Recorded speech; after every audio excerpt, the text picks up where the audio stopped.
Two young boxers joined the same gym on the same day. The first, Julian, was a perfectionist.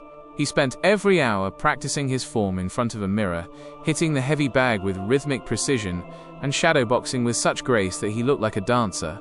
His skin remained flawless, and his confidence grew because he never missed a shot against a stationary target.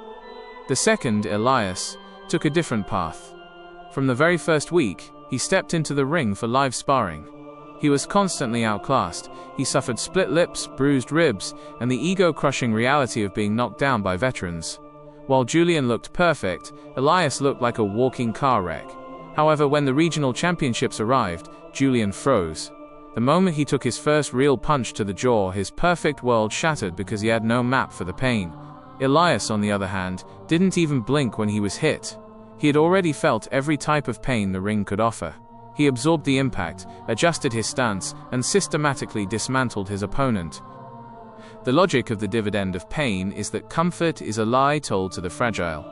If you only practice where it is safe, you are building a life made of glass, beautiful to look at but destined to shatter under the slightest pressure.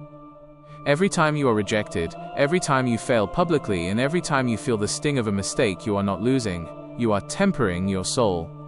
Pain is the only currency that buys real-world immunity. The scars Elias carried weren't signs of weakness, they were biological gold that allowed him to function where others panicked. In the arena of business or life, the person who has failed the most is often the most dangerous person in the room, because they are the only ones who are no longer afraid of the ground. Don't avoid the hits of life. Treat every bruise as an evolution subsidy from the universe, pushing you to become a version of yourself that is impossible to break. During the height of a massive economic boom, two real estate developers, Marcus and Silas, were building their fortunes. Marcus was a master of efficiency. He leveraged every cent he had, taking out massive loans to flip properties faster and faster. He mocked anyone who kept cash sitting in a bank, calling it dead money that wasn't working for the empire. He was running at 100% capacity, squeezing every drop of profit from the market. Silas, however, followed a rule that seemed wasteful to his peers. No matter how much he earned, he insisted on keeping a redundancy fund, enough liquid cash to keep his entire operation running for 2 full years without a single new sale. His colleagues laughed at his stagnant capital. Then, without warning, the global credit market froze. Banks stopped lending, and property prices plummeted. Marcus, with his high efficiency and zero margin for error, was wiped out in 3 weeks. Silas didn't just survive, he used his dead money to buy Marcus's entire portfolio for pennies on the dollar while the rest of the world was panicking. Efficiency is for the sun, but redundancy is for the storm. Most people spend their lives optimizing for the best-case scenario, leaving themselves with no plan B. They have one source of income, one set of skills, and one strategy for success. But the world is not a linear machine, it is a series of unpredictable waves.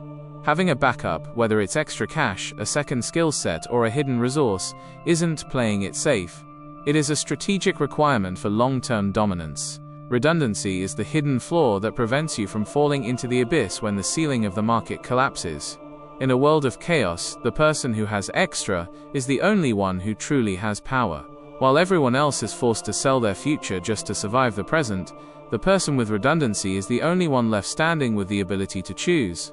Never bet everything on a single outcome, no matter how certain it seems. The most expensive thing you can own is a second chance. There was a private investor known as the Ghost because he never seemed to be stressed by the volatile swings of the stock market. His strategy was built on the logic of a barbell, weighted heavily at the ends with nothing in the middle. He kept 90% of his entire net worth in the most boring, ultra-safe government bonds and gold, assets that were virtually guaranteed never to disappear, even if the world economy shook. He was bulletproof on one side, but with the remaining 10% he was a madman. He put that small portion into extremely high-risk, high-reward startups, obscure cryptocurrencies, and radical technologies that had a 99% chance of failing but a 10,000% chance of exploding. He ignored the middle ground, the mutual funds and moderate-risk stocks that most people loved.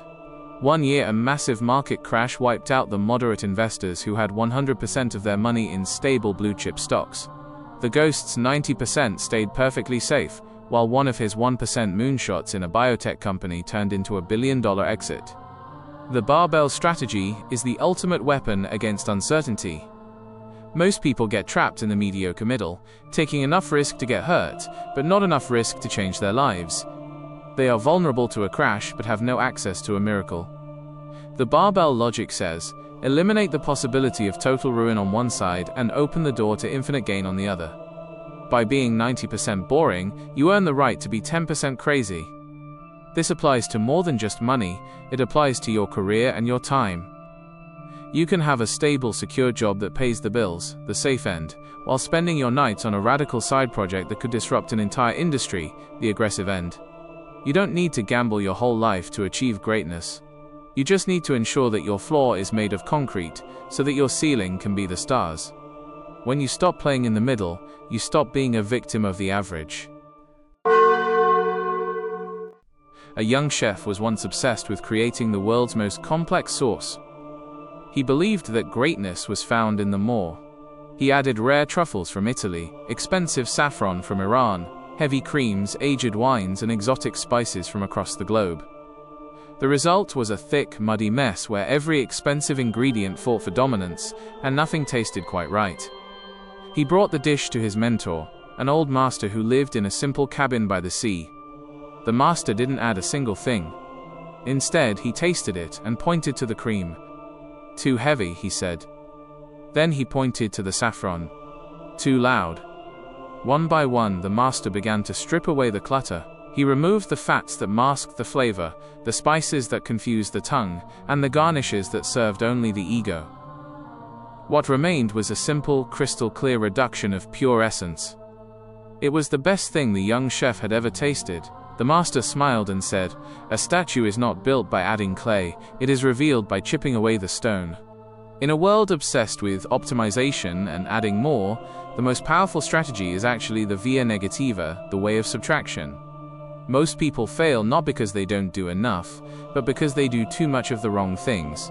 They carry the weight of dead-end socializing, toxic friendships, and delusional fantasies that drain their energy every single day. They think that to be successful, they need a new habit, a new app, or a new mentor. In reality, they just need to stop doing the things that make them fail. If you subtract the habits that make you sick, you become healthy. If you subtract the people who lie to you, you become surrounded by truth. If you subtract the busy work that yields no results, you become productive. Success is not a mountain you climb by carrying more luggage. It is the clarity you find when you drop the baggage that was holding you down. When you eliminate the causes of failure, success is the only thing left in the room. There were two researchers, Arthur and Victor, working in the same university. Arthur was a man of perfect routine. He arrived at his desk at 8 a.m., ate his lunch at exactly 12:30 p.m., and only spoke to the 3 colleagues in his specific department. He believed that if he worked hard enough within his box, the universe would eventually notice and reward him with a breakthrough. Victor, however, was a hunter of randomness. He was often absent from his desk. One day he'd be at a local hardware store asking about industrial adhesives. The next, he'd be at a jazz club talking to a drummer about rhythmic patterns. He attended conferences for subjects he didn't even understand: marine biology, ancient linguistics, and desert architecture. Arthur mocked him for being unfocused and wasting time. Then, during a casual conversation at a street food stall with a bicycle mechanic, Victor heard about a specific way a chain link failed under heat. That random interaction provided the missing piece for Victor's aerospace project. He secured a $50 million venture capital deal, while Arthur was still at his desk, waiting for a promotion that never came. Luck is not a lightning bolt that strikes the stationary. It is a cloud of probability that you must walk into. The more fixed your routine, the lower your surface area for a life-changing accident. If you go to the same office, talk to the same 5 people, and read the same news every day, you have effectively reduced your luck probability to 0. Opportunities are random events that live in the gaps between the familiar. Victor didn't find his success, he created the accident by being in more places where a breakthrough could happen. This is the logic of the randomness hunter. You don't need a perfect plan, you need a high frequency of interaction with the world. Every new person you meet, every weird book you read, and every useless event you attend is a lottery ticket. Most will be duds, but the cost of the ticket is near zero, and the payout is infinite. If you want to be hit by good fortune, you have to stop hiding in the bunker of your routine. Move. Explore. Talk to the wrong people. The more you expose yourself to the unexpected, the more expected your success becomes. Once, a massive hurricane swept across a coastal valley. In the center of the valley stood a magnificent oak tree, centuries old, with a trunk so thick that 3 men couldn't wrap their arms around it. It stood rigid and proud, its roots anchored deep into the earth. As the winds intensified, the oak chose to resist. It held its ground, defying the storm with its sheer mass and strength. Nearby, in the cracks of the pavement, grew patches of common grass. As the same winds battered the valley, the grass simply adapted. It bent flat against the ground, offering no resistance to the gale. It allowed the storm to pass over it, moving with the rhythm of the destruction. By morning, the storm had cleared. The great oak lay splintered on the ground, its rigid trunk snapped by the very strength it had relied on. The grass, however, slowly stood back up, greener than ever from the rain. It hadn't won a fight. It had simply survived a transition that the oak refused to acknowledge. The logic of adaptation is the ultimate survival code. In the world of business and high-level strategy, strength is often a trap. If your power is built on a single rigid method or a standard operating procedure that worked 10 years ago, you are the oak tree. When the climate of the market changes, when AI disrupts your industry or a global crisis shifts consumer behavior, your refusal to bend is what will break you. The most successful entities in history aren't the biggest or the loudest, they are the ones with the softest stance. They don't fight the trend. They ride it. Dinosaurs were the strongest creatures on Earth, but they couldn't change their logic when the temperature dropped. The cockroach, small and flexible, changed nothing but its position and outlived the kings of the planet. True power isn't about how much force you can exert, it's about how little friction you create when the world decides to move in a new direction. Don't fight the wind, learn to be the grass. There was a tech founder named Marcus who spent 5 years and every cent of his savings building a high-end social networking app. He was convinced it was the next big thing, but on launch day, the servers crashed, the user interface was mocked by critics, and within 6 months the company was liquidated. Marcus was left with 0 employees, a mountain of debt, and a reputation as a failure in Silicon Valley. He sat in his empty apartment, surrounded by the ruins of his dream. Most people expected him to disappear or take a low-level job to hide his shame. Instead, Marcus did something unexpected. He took the post-mortem data from his failure, every technical bug, every marketing mistake, and every bad hiring decision, and he turned it into a masterclass for new founders. He sold the map of the minefield. He realized that while people pay for success stories, they pay even more to avoid the specific disasters he had just survived. His second fortune was built entirely on the wreckage of his first.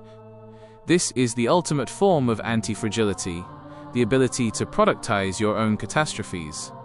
If your success depends on everything going perfectly, you are fragile. But if you can use your waste as fuel, you become unstoppable. In the logic of the self-healing soul, a bankruptcy is just a tuition fee for an elite education that no university can provide. A breakup is just a data set for a better partnership. A lost deal is just a training manual for a sharper negotiation. The ruins of your life are not a graveyard.